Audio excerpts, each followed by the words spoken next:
peace and let's walk together with honor. Remember, December 7th, 2024. Walk with honor 2.0. Stay tuned to honor 103.5 FM for updates. Let's make this walk unforgettable. Hey, what's happening, people? It's your boy Lamdi Badu. Shamo quality This is Ed Sheeran. This is your man Flo Rida. What's happening? This is the homie Plies, man. Yo, what's poppin', man? It's your boy Val Weezy, man. Check it out. Hey, what's up, everyone? This is Tiwa Savage. Hi, I'm Charlie Puth. Ladies and gentlemen, the one and only Young Thug is here. What's up, my people? It's your boy David Idowu. Don't touch that child. He looks good. Getting mud. Leaking mud. So what's the fun? Let's go on Anuoluwapo 103.5 FM. This is Anuoluwapo 103.5 FM. The time is 3 o'clock.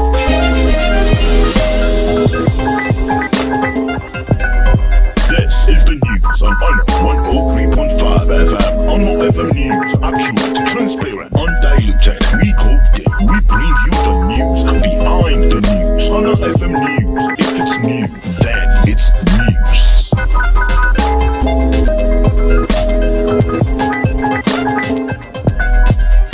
Good afternoon, welcome to the news flash at 3 at Honor 103.5 FM. I am Timito Kwenta. In the news this afternoon, Tinubu's administration seeks additional funding for infrastructure development. And coming from Oyo State, Ganduje under fire over Oyo-Osun takeover comments. On the foreign scene, Putin signs decree allowing nuclear response to non-nuclear attacks. And in sports, Ugo Venbach struggling Super Eagles striker Victor Boniface.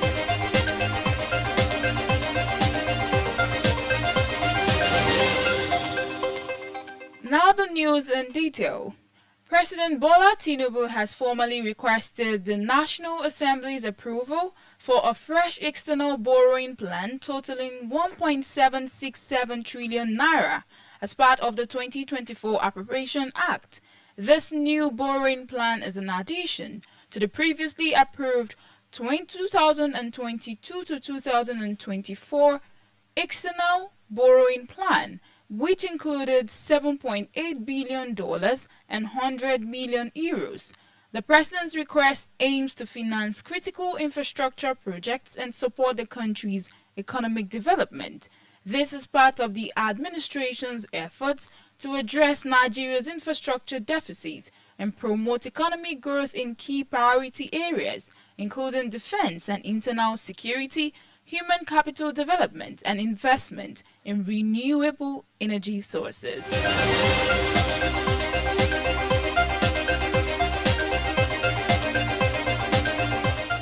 Also in the news this afternoon, a cholera outbreak in Sokoto State has claimed the lives of at least 25 people, with 1,160 cases reported across 3 local government areas. The affected areas include Sokoto North, Silame and Kware, where victims are receiving treatment at various health facilities.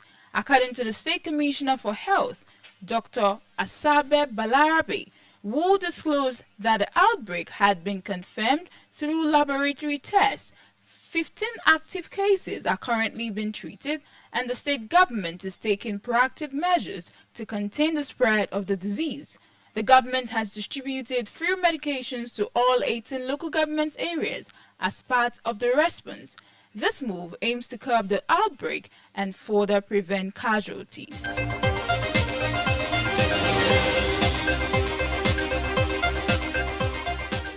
And coming from Oyo State, Governor Seyi Makinde of Oyo State and Governor Ademola Adeleke of Osun State have slammed Abdullahi Ganduje, National Chairman of the All Progressives Congress, for his remarks about the APC taking over Oyo and Osun states. Ganduje commented after the APC won the Ondo State governorship election, stating that the party aimed to achieve political homogeneity in the southwest by displacing the People's Democratic Party from the 2 states.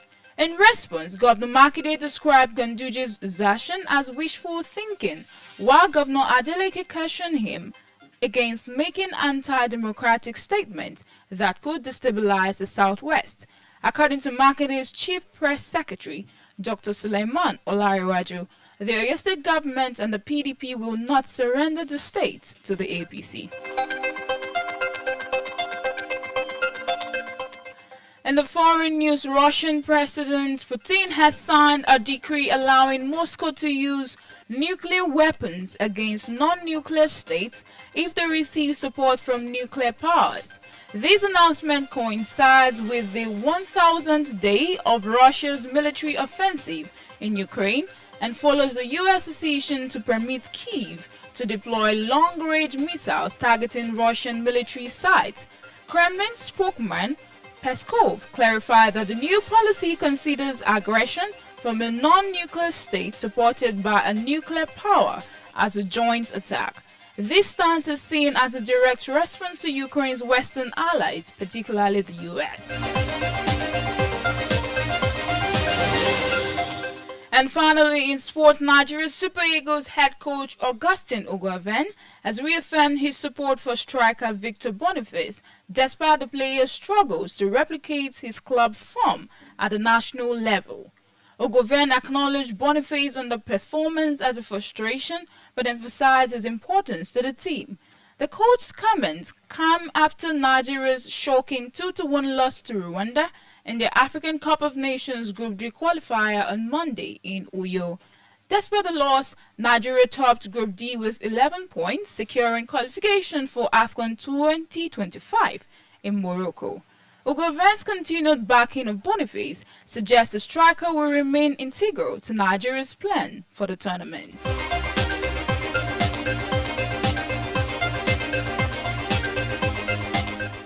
And that's the news flash at 3 at Ono 103.5 FM, as compiled by Adida Mulasaka and edited by Richard Ekpo. For eyewitness reports, news mentions, and news commercials, contact the Ono FM newsroom at 0817-675-5555 or 0913-600-1035. You can also visit our website at www.onofm1035.net for more information. I am Timi Tokbedada. Thanks for listening. And that was the news on Honor 103.